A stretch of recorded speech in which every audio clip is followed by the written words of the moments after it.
不是什么好茶，喝一点解解渴吧。对不起。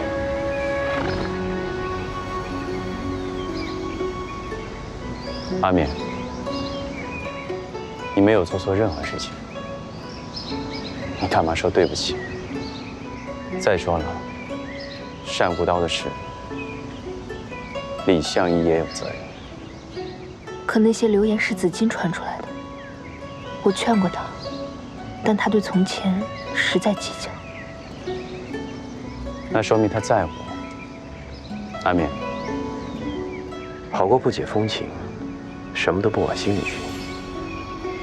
我本不该再来找你，这次来是代紫金求你谅解，看在往日情分上，原谅他一时糊涂。李相夷已经不在了，这李莲花也不会在乎这些。那你能否答应我，不要与紫金生缘？好，我答应你。谢谢。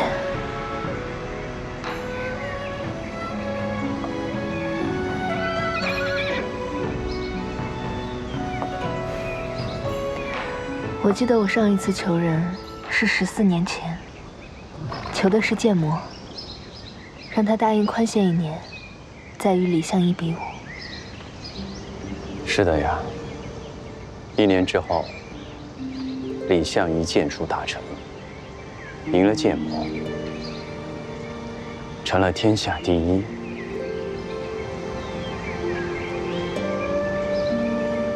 时间真的过得太快了。是啊，过得太快。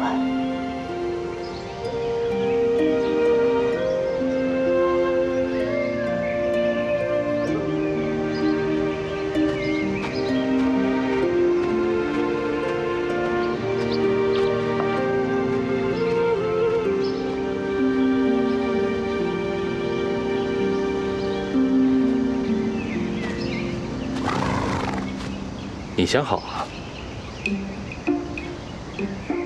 阿飞，你有没有礼貌？是不是？不是，你暗恋他，我帮你把他绑回来，换我一个绅士的秘密。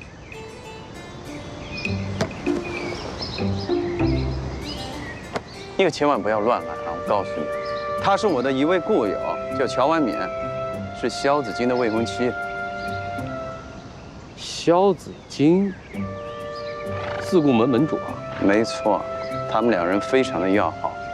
我跟你说，你千万不要搞事情。哦，所以你暗恋乔婉冕，又惧怕萧子衿，所以不敢扯呀？你这胡说八道什么呢？啊！告诉我一个绅士的秘密，凭什么呀？不然我就去找萧子衿，告诉他你暗恋他的女人。真是不可理喻。你说不说？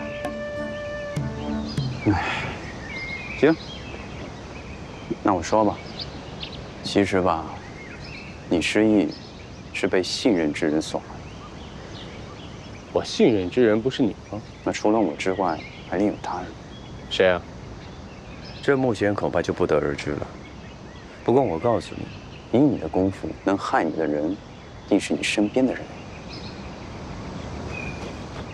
李莲花，糟了糟了！怎么了？方道兵，他疯了！走。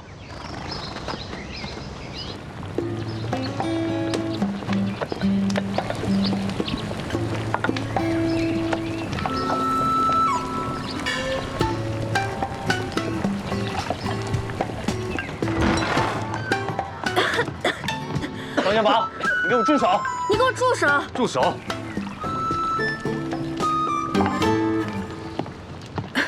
本少爷问到了医治离魂症的神方，来，趁热把药喝了哈。你有病啊！我有病。本少爷跑遍了附近的所有的镇子，把偏方都要来了。你今天必须把药喝了，喝。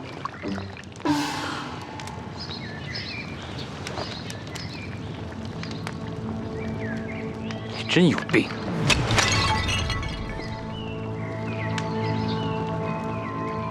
你，阿飞啊，你也不用怪方豆病，他今天虽然有点反常吧，但是买的药也都是真货。王小宝，我知道你也是一片好意，但这个阿飞啊，他真的不是离婚症，喝药也是没有用的。你真的想帮他呢，就得想想其他的办法，知道了吗？我没想帮他，我只是想让他想起来，10年前到底发生了什么。